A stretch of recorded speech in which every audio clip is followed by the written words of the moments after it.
So again, Venn diagrams, we started this last class. Well, technically we talked about it for 3 classes ago. But we did some of this in class. I think we went over the first 2, right? Yeah. Okay. So we had talked about how P is completely contained inside Q. So all of P is contained in Q. That's what allows us to say P implies Q, or if P then Q. Because since it's completely contained inside of it, if it is P, then it must also fall into the category of Q. So that's what we say if P then Q. So we set it out with our squares and rectangles and quadrilaterals. Now I think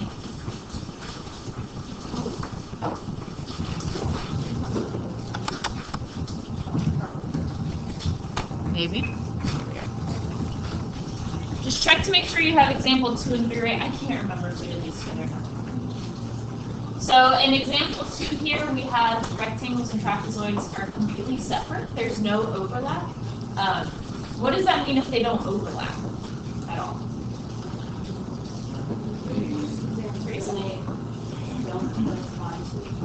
Yeah, they don't correspond to each other. There is no shape that is both a rectangle and a trapezoid at the same time. What is a trapezoid? Do you guys know what trapezoids are?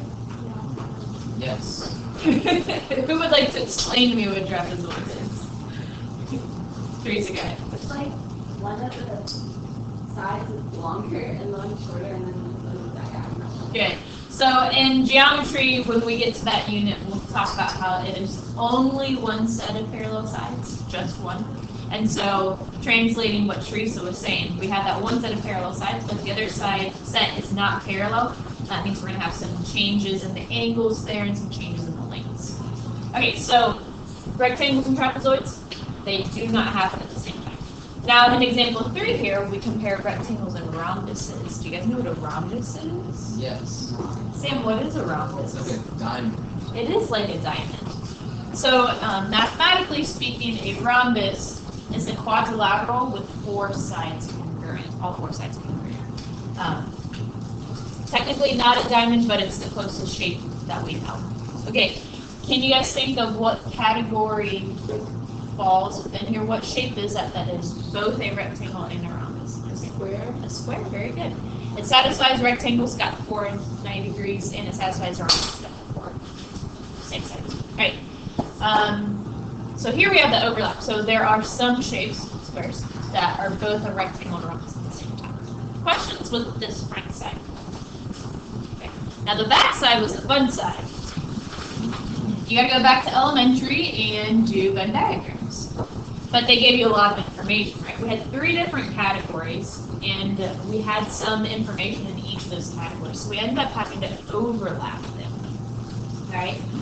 Now, we should be labeling what we're working with here. So in your box, if you didn't label what this was that we're talking about, go and label that. The number of students taking AP courses at HHS.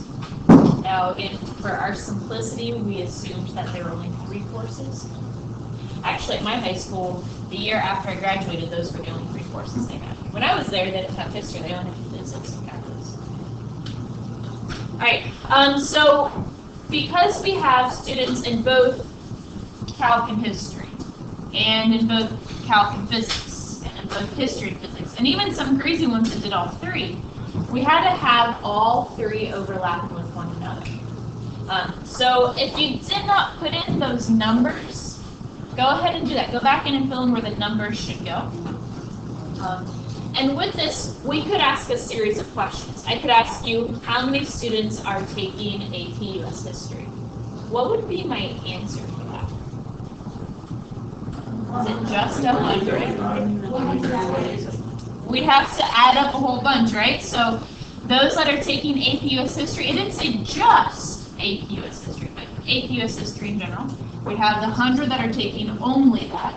We'd have the 25 that are also taking calc. We'd have the 18 that are taking all 3, as well as the 22 that are taking them. So just be careful. We could ask a series of questions like that where you have to interpret that in here. Any questions on this big hunk of thing here? Okay, now the bottom part. I like the bottom.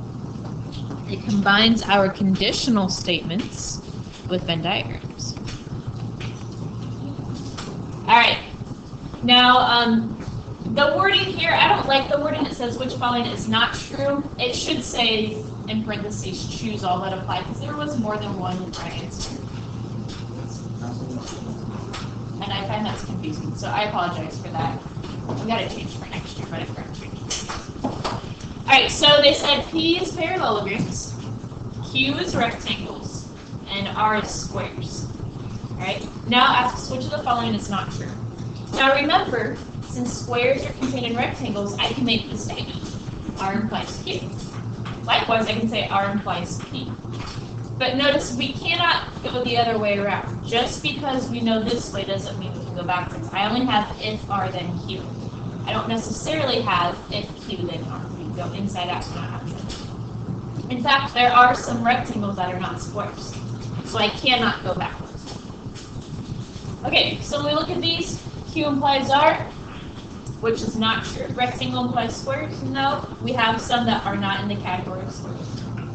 P implies R, parallelogram implies squares. No, we have some parallelograms that are not squares. R implies Q, square means rectangle, yes. And for D, it gets kind of confusing once we start throwing in a bunch of nots. So not P implies not R. Now if we think about it, not would mean it's outside the circle, right? For example, on that front side, we have some rectangles that are not squares. So looking at the back side here, in order to think of that not, it's saying basically what's outside the circle. Now, if we read this, it says not P implies not R. So if it is not a parallelogram, then it is not a square. Sometimes it's kind of easy to reason through their brains, but sometimes it's a bit tricky. So I don't know, what does that mean? So in the instance where you're not sure, try looking at the contrapositive. Because remember that your contrapositive and your conditional statements have the same truth value. What does that mean that they have the same truth value? If one is true, the other is true. Yeah, if one's true, the other's true. One's false, the other's false. So if I get confused as to what that's saying there, but I look at the contrapositive is a lot easier to figure out, right? The square implies parallelogram? Yeah, if it's a square, then it's a parallelogram. So I know that the contrapositive is true, which means my original condition here must be true. Okay? So if, I don't want to circle it because it's not a good circle, but if the original conditional is a little confusing, think of the contrapositive. That might be easier to figure out your answers. And again, with number 2 here, again, a lot of knots appeared in here. So if it's confusing to you, try that contrapositive. Now 2A, so we're looking at which of the following is a true statement. 2A says R implies not Q, square implies not rectangle. If it is a square, then it is not a rectangle. Well, that's false, because if it is a square, it is a rectangle. There are no squares that are contained outside of rectangles. All of my squares are inside rectangles, so all of them must be a rectangle. Questions on that? Okay. Okay, so now I'm going to go ahead and come check your textbook while you're checking your textbook answers.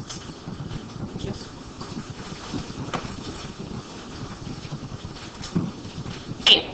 So let's take a look at this algebraic proof. Now, we have been given, we're told, this is what's given to me. Now let's prove x equal to 10. This is a type of proof which we call a 2-column proof. This is what we most commonly use in this classroom. In your textbook, you also see a flow proof and a paragraph proof. A paragraph proof is really just stating this with sentences, and flow proof is stating this with a flow chart. If you ever get homework where it says to do flow proof or paragraph proof, just do the 2-column.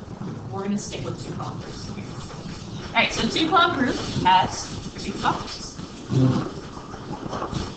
And the left column is always your statements.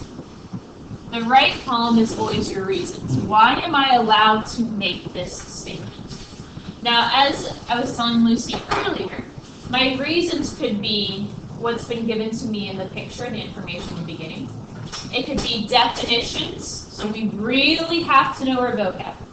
It could be our properties from Algebra 1, or it could be any theorem or postulate. So it is extremely important that we know our vocab inside and out, and that we know our postulates and theorems inside and out. Alright, now the first one is the easiest one, but I don't know if you guys remember what we call this. Do you guys remember what the very first step is? Given. Given, very good. So the first step, when they just write out what was given, it is literally given. Oh, wow. See, Wow, why are you getting not all of a sudden, I just have skills that you have to see throughout the year, so I don't I'm overwhelm you. so excited. I have no idea. I can't take credit for this, someone else gave it to me. But it's pretty cool. They give you a check mark, it's really neat. Alright, so the very first one's given. Now, our next step, what allows me to go from step 1 to step 2? What do we do? A real distributive property, not like the book. Alright, so distributive property, that's my next one. No. Alright, now from step 2 to step 3, what allows me to make this statement? What did I do? Good. It's right, yeah. Alright, so substitution property. We combined 3x plus 2x and replaced that with 5x. If you put the wrong one, does it still make it a check mark? No, I think it does an X. No, do it. Try. We'll try it on the last one, just in case it messes things up.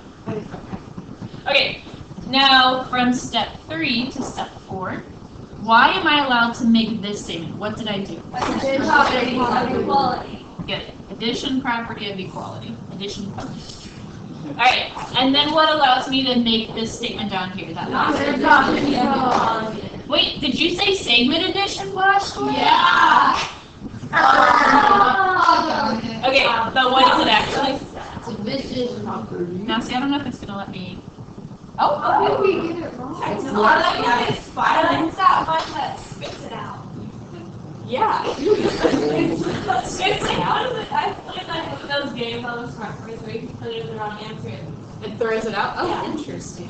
I like those. That sounds very fun. Okay, so this is what a two-column proof looks like. We have a statement. Now, we typically will start off with the given because in a proof, you cannot use the information until you've stated it. So I cannot start messing with this until I've stated what it is, what's been given to us. Now, if we have a picture that has information on it, we can also say that that was given. So any information where it literally says given, or anything that we pull from the picture. Now, a two-column proof here, we had the left side filled in and we had to do the right. We are going to get to the point where you have none of this and just the given and the proof, and you have to come up with all of it. But really, our proofs, even though we have them every single unit, it's the same process, same idea. There's nothing new about doing proofs. You just learn new vocabulary and new postulates and theorems.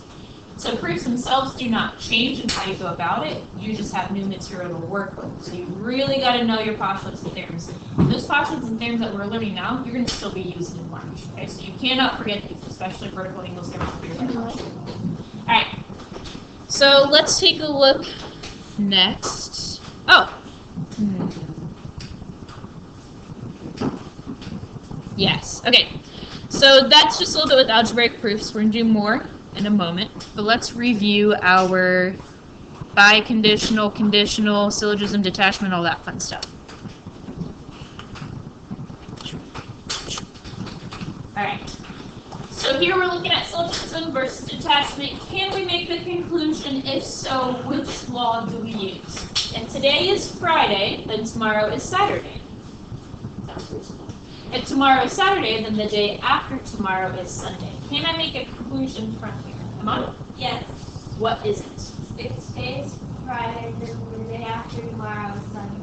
Very good. And what did we use for that, guys? Law of syllogism. Good, our silly one, our law of syllogism. Good. So again, notice we had that overlap. Friday was not repeated. Saturday was repeated. And if we look, this here was my conclusion. And in the next sentence, it was my hypothesis. We have that nice overlap. So if today's Friday, then tomorrow's Saturday, which means the day after tomorrow's. Good. Alright, if it is raining and the game is canceled, it is raining. We make this The game is canceled. The game is canceled. What do we use? Lost attachment. Good. Notice my hypothesis has been satisfied. So I can make that conclusion. Good. If I do well, Mom will be happy. If I study, then I will do well. Can we make a conclusion? Yeah. Talk it over real quick with the first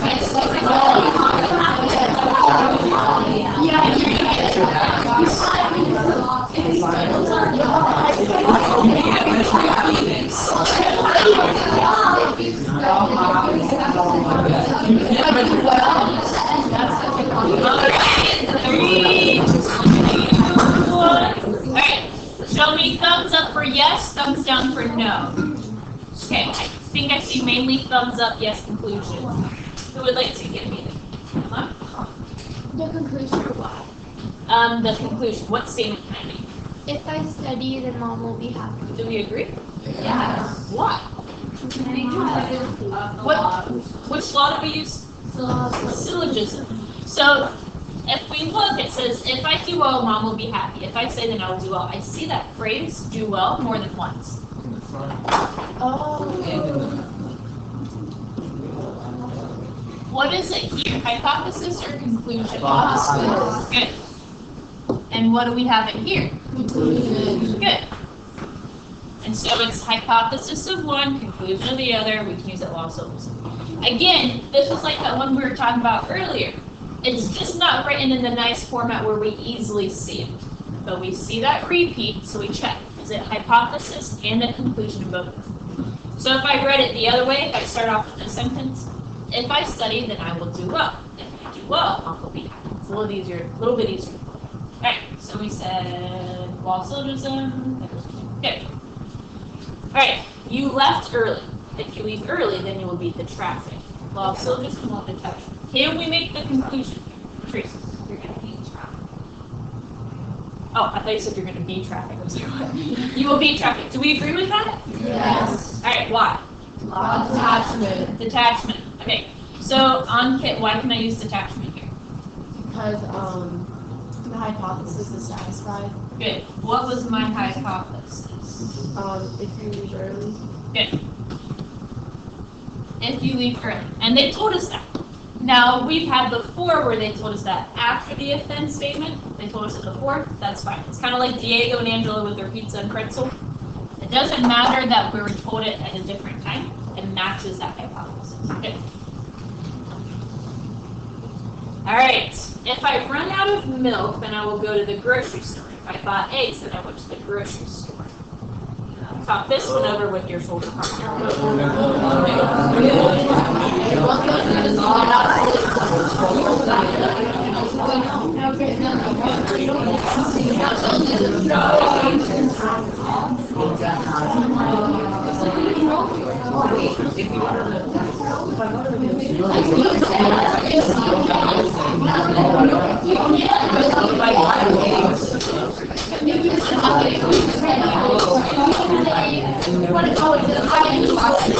Alright, right back. 3, 2, 1. Okay, so give me a thumbs up for yes conclusion, thumbs down for no conclusion. I'm seeing mainly thumbs down. Who can explain why? Go ahead, Julie. Because, like, if you're on the milk, is the hypothesis, the first one. Good. Okay, and then there's another hypothesis. If I bought eggs, Okay. Good. okay. You're doing good. I don't think they're satisfied. Like, neither the conclusion is satisfied. Great, so I don't have, first of all, I can't use law of detachment. Neither hypothesis was given to me. And what's true about our conclusions? They're the same, which, great, we have something that is doubled up, which hence law of syllogism. But what's the problem? Why can't I use law of syllogism? They're both conclusions. We didn't have this become a hypothesis of the other. So I know milk implies grocery and eggs imply grocery. But I can't connect them anymore, right? There's no. Good. So this one. Okay. If I run out of milk, then I will go to the store. I went to the store. This one over here.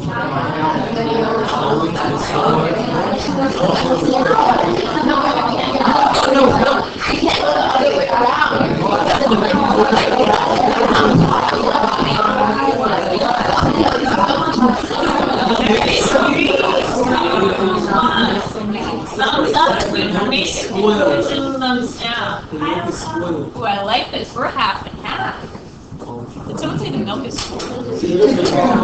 Alright, let's take a look at this. How many if-then statements do I have? One. So what am I probably going to use if I use something? Okay. Someone that thinks yes, and someone that thinks no, I'm going to have you both explain why. Iman, what do you think and why? I think it's yes because I think that it's yes because it's saying that. Never mind. Actually, I think no. Oh no, she changed her mind on kid. What do you think? Okay. So like, it says that if I run out of milk, then I'll go to the store. It's the other way around. Like you can't like go from the conclusion to the hypothesis unless it's by condition. So he used some good words there. He said milk implies store. So we have milk implies store, and this is only a conditional, only one way. Right? We don't know the other way. So they only gave me the conclusion. We don't know the other way unless it's a by condition. So they said it means no conclusion. So good. Again, conditional only means one way. Guys, stick with me. We cannot go we don't know that the back way is also. Alright. Law of attraction, you have to have the hypothesis. Okay, next let's take a look at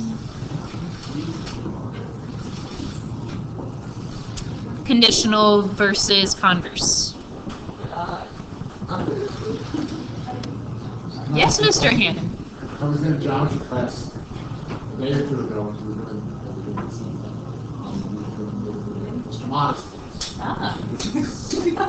Kind of the same reason you're doing. I asked if anyone or if you, of your students here, had ever heard the syllogism that's based on for the want of a nail. I don't think I've heard this one. Have you heard that one before? No. Please do It's share. very old. Okay? Probably Google it, and I'll see if I get it right. Okay? So, syllogism, right, is taking you from one step to the next step to the next step to the next step, and as long as all those conditions are met, basically when you get to the final statement, you can trace your way all the way back to the beginning statement. And if that was not in place, then the final statement would not be correct. Is that pretty much how you explain it? Yeah, That's that's kind of good. a layman's way of doing syllogism. So there's an old story that's called For the Want of a Nail. Now, do you know what that might mean? For the want of a nail? What's that? You want the nail? Well, it's kind of an old English saying. Okay, so if you want something, that might mean that you were in need of it, or it was left out of the equation. So the story, which ends up being a syllogism, is about two powers back in the olden days that were at war. Two empires who were at war. And the story starts out that for the want of a nail, the rider was lost. The rider, we're going to find out, ended up being a messenger to the king. Okay? So for the want of a nail, for the lack of a nail, there wasn't a nail in the horse's shoe. Okay. So the horseshoe came off of the horse's shoe, so therefore the rider was lost. The rider being the message. So for the want of a rider, the message was lost. Mm-hmm. And for the want of the message that he was giving to the king about the upcoming battle, for the want of the message, a battle was lost. And for the want of the battle, the kingdom was lost. So it goes all the way back to so for the month of the nail, the kingdom was lost. And the story goes through that, saying that basically, if the horse had been shown properly, meaning that this horse should be put off properly, right? Had all the nails in it, then the rider would have been lost, the message would have been lost, would not have been lost, the battle would not have been lost, and the kingdom would not have been lost. Well, I can't believe you've never heard that story anywhere. I can't believe I haven't even heard. Usually I hear it. That's weird. Look it up for the syllogism want of it. Yeah. Sure,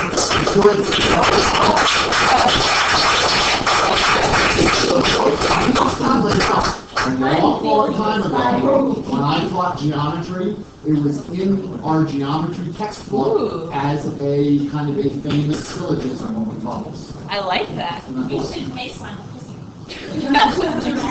So,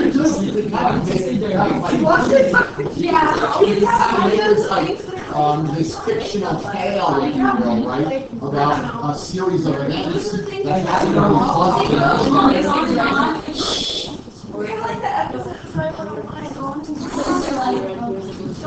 yeah, so it's But her friend makes lasagna and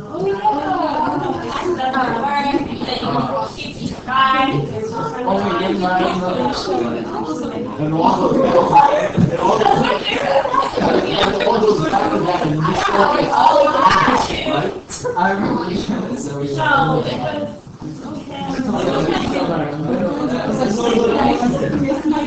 We lost the kingdom. It's like so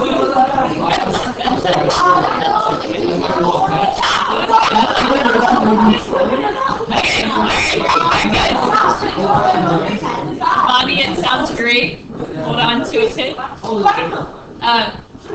Do you guys remember that book, If You Give a Mouse a Cookie? Yes. That's me. What happened? If you give a mouse a cookie, then a million other things fall as a result. And if you fill with other mousetraps, the world will be looking at when you door. There you go. Okay, I like that. Thank you for sharing, Mr. Hannon.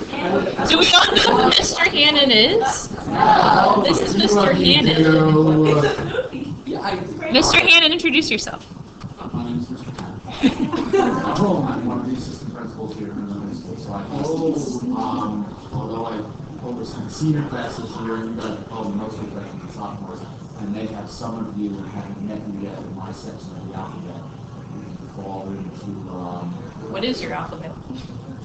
kind of like the end of K to Q. Oh my God, I figure out. And then the K to Q. So if you have like Miss Markinson, who's your counselor, have all of Miss Markinson's kids with her. And then have a little bit of the end of Mr. Kim's alphabet and a little bit of the beginning of Miss Megan Atkins' alphabet. I don't know what my sound is, but I know. You're an O, you're Miss Markinson. I want to Okay. Alright, so I'm an this, assistant principal here, I've been here for a long time. Yeah, this is my year. I used to be now. yeah, Once upon a time. the best subject. Alright, so we're gonna do just a little bit of review with our conditional converse inverse before we take that quiz. Everyone's favorite time. Alright, so here we're giving you the conditional, and then another statement you have to identify is it converse, inverse, or contrapositive. First, let's read the sentence. If you leave early, then you will beat the traffic. What is it? Good. So if you beat the traffic, then you left early. We flip-flopped it. Do we agree converse? Okay. Good. All right. If you do not beat the traffic, then you did not leave early. Same. Contrapositive. Contrapositive? Good. What do we have to do in addition to switch? And negate. Good. All right. If you do not leave early, then you will not beat the traffic. That was probably the only one left. All right. If Tim wants to know, then he will call me. If Tim does not call me, then he does not want to know. Contrapositive. So we switched, and what else changed? We negated as well. Good. So we had both. Alright, if Tim does not want to know, then he will not call me.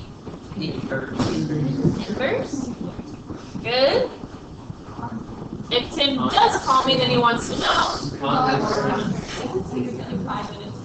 Alright. Two angles that are right angles are congruent. If two angles are congruent, then they are right angles. What is this? Man, I found this going to trip you up a little bit. This isn't in the original if-then format, is it? No. But couldn't we rewrite it? How would we rewrite this so it is if-then? Did I say? If two angles are, Right if angles and two then. angles are right angles. Okay, and so then we see that we flip-flop congruence. Good. Or Whoa, no, go away. Go away. Okay. So here now you can see it in that nice if-then format. If two angles are not right angles, they are not congruent. And then what do you think of that? Okay, now let's change it up more. If measure of angle P is 45, then it is acute. If angle P is acute, the measure of angle P is 45. Now notice, angle P stayed put, which is fine. It's the subject. We still have to follow English language. And notice that we no longer say measure. We're talking about the figure, so we just say angle P. Angle P. Alright, if x is odd, then 3x is odd. If 3x is not odd, then x is not odd. That's the only one I get. Dr. Positive? No, I mean, I get them all, and that one totally was passes. Yeah, it's easy to see the negate in this one. Good. Okay. So your homework sheet is wrong. I think this is worksheet 5. Yeah. Worksheet.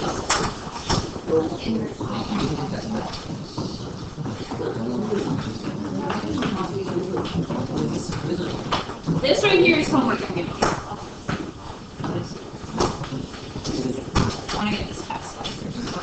So your homework is worksheet 6. I know. And algebraic proofs worksheet. And what? Algebraic proofs worksheet. You'll see. So worksheet 6 What is that? and algebraic proofs worksheet. Wait, so then what should we do with the next one? You'll find out next time.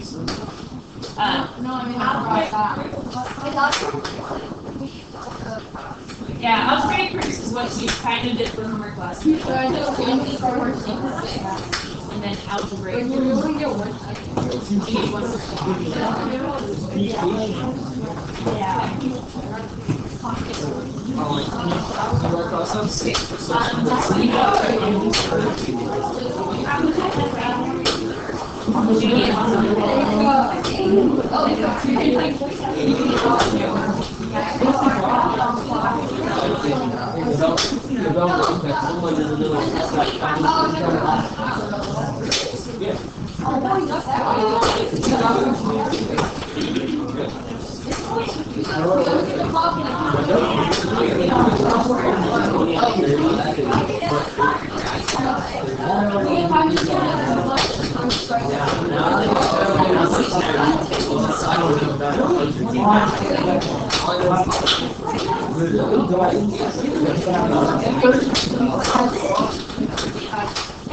Alright, listen up carefully, guys.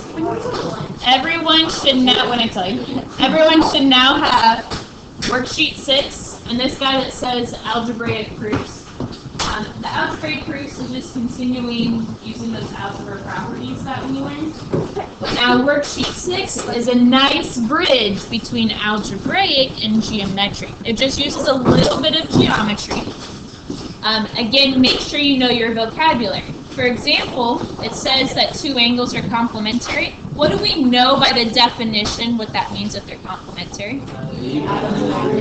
They add up to be 9 degrees.